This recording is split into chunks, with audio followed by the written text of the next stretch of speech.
Chapter 32, From Dharmadestructia to Dharmarespectia, a journey of transformation. As the sun rose on yet another day in the long and arduous journey to the west, Tang Sanzang, the venerable monk, found himself in a precarious situation.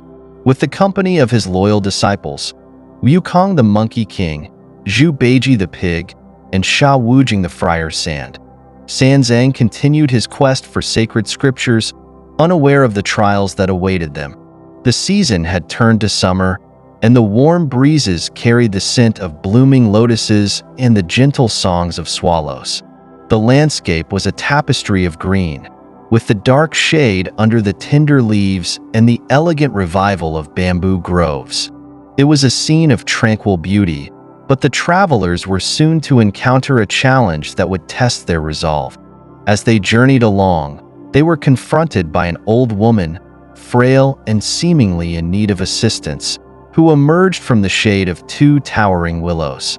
She leaned on a small boy, her presence a stark contrast to the serene surroundings.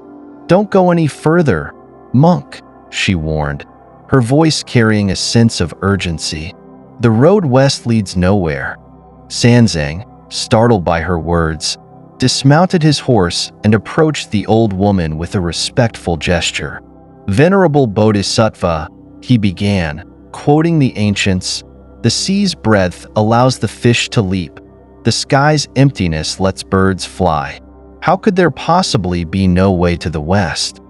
The old woman, who was none other than the Bodhisattva Guanyin in disguise, pointed towards the west and revealed the dire situation in the capital of Dharmadestructia.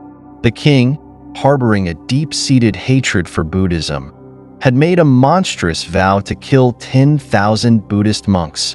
With 9,996 monks already fallen to his cruelty, the king sought to complete his gruesome tally with the capture of 4 more.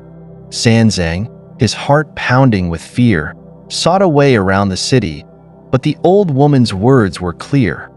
There was no way around, no way but to fly. It was then that Wukong, with his fiery eyes that could discern the truth, recognized the divine deception. He fell to the ground in reverence, acknowledging the presence of the Bodhisattva and her page Sadhana. As Guanyin ascended on her multicolored cloud, the disciples followed suit, prostrating themselves in awe. Wukong, ever the resourceful one, suggested a plan. He would transform into something inconspicuous and venture into the city to scout for a safe passage. With a leap, he was airborne, his body as light as a feather without the need for a rope or pole to support him. From above, the city of Dharmadestructia seemed a place of joy and prosperity, with bright lights and the sound of music filling the air. But Wukong knew better than to be deceived by appearances. Realizing that his monk's visage would draw unwanted attention, he decided to change his form. With a spell and a shake, he became a moth, small and delicate, seeking the warmth of the flame. As the night deepened, Wukong, in the guise of a moth, fluttered towards the main streets and markets, staying close to the shadows. He spotted an inn, its lanterns aglow, and upon closer inspection, he saw that it was a place for commercial travelers. A wicked idea formed in his mind, a plan to steal clothes and hats to disguise himself and his companions as laymen. However, fate had other plans. The innkeeper, Wang II, warned his guests of the presence of villains and the importance of securing their belongings. The merchants, heeding his advice, handed over their clothes and hats to Wang for safekeeping. Wukong, witnessing this turn of events, was left with a new challenge. Impatient and worried about the impending closure of the city gates, Wukong decided to take action. He flew into the flame of the lamp, extinguishing it, and then transformed into a rat. With a few squeaks, he grabbed the clothes and hats, but his actions did not go unnoticed. The innkeeper's wife, startled by the sight of a rat that seemed to speak, alerted her husband. In a quick thinking move, Wukong revealed himself as the great sage equaling heaven, protector of the Tang priest on his journey to fetch the scriptures. He promised to return the clothes once they had safely passed through the city. With that, he used his magic to escape, leaving behind a bewildered innkeeper. Back with his master and companions, Wukong presented the clothes and outlined his plan to disguise themselves as laymen. Despite Pig's protest that they could not grow hair quickly enough to pass as laymen, Wukong was undeterred. He sewed a hat large enough for Pig's head and prepared them all for their entry into the city. As they approached the city, the gates were still open, and they made their way to an inn on the other side of the road. The innkeeper's wife greeted them warmly, and Wukong negotiated their stay with the promise of a first-class tariff. However, when the food arrived, Wukong had a new problem to solve. The meal was not vegetarian, which went against their beliefs. With a quick wit, Wukong convinced the innkeeper's wife that they were observing a meatless day and requested vegetarian food instead. The woman, delighted by the prospect of serving them meat and wine the following day, agreed to their request. The travelers enjoyed a meal of treacherous fungus, bamboo shoots, bean curd, and wheat gluten, along with scented tea. After the meal, Wukong and his companions faced another dilemma: where to sleep. The rooms in the inn were unsuitable due to their ailments and preferences. It was then that the innkeeper's daughter suggested the perfect solution: a large trunk that could comfortably accommodate them all. Wukong, ever cautious, had the trunk locked and sealed, ensuring their safety for the night. However, their respite was short-lived. The very conversation that had led to their acquisition of the clothes had also caught the attention of the inn's staff, who were in league with bandits. As the travelers slept in the trunk, the bandits, armed with torches, stole the trunk and the white horse, hoping to find valuables inside. The bandits, however, were not the only ones awake that night. Wukong, ever vigilant, had transformed his cudgel into an auger and drilled holes in the trunk to allow for air. As the bandits carried the trunk away, Wukong, in the form of an ant, crawled out and made his way to the palace gates.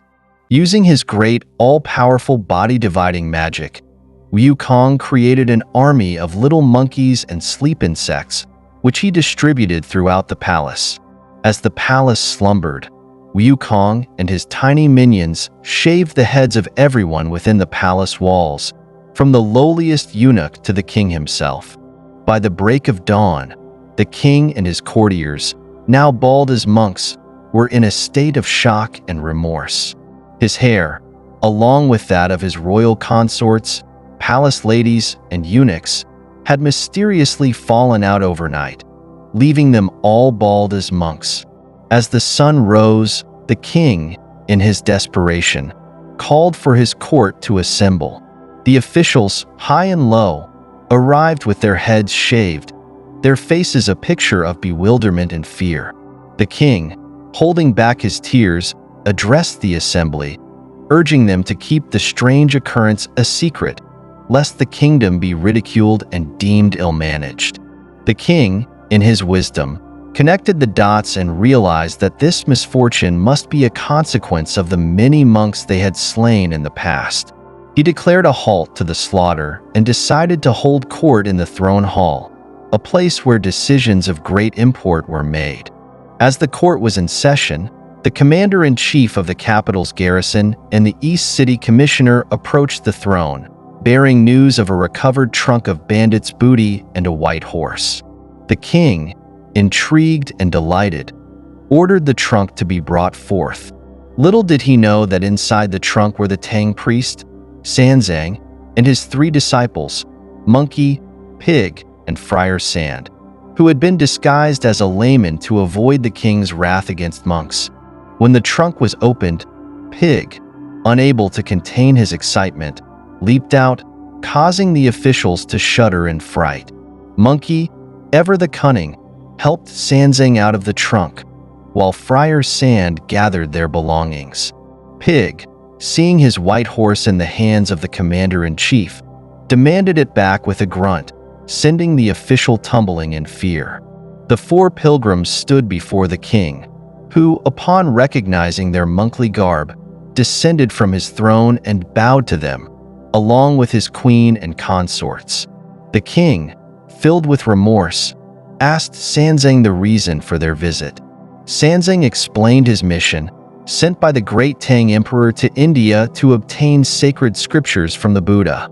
He disclosed his fear of the king's vow to kill monks, which led to their secret arrival and unfortunate predicament.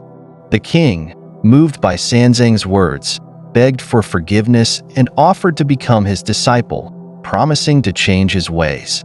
Pig, ever the pragmatist, inquired about the gifts that would accompany their new discipleship.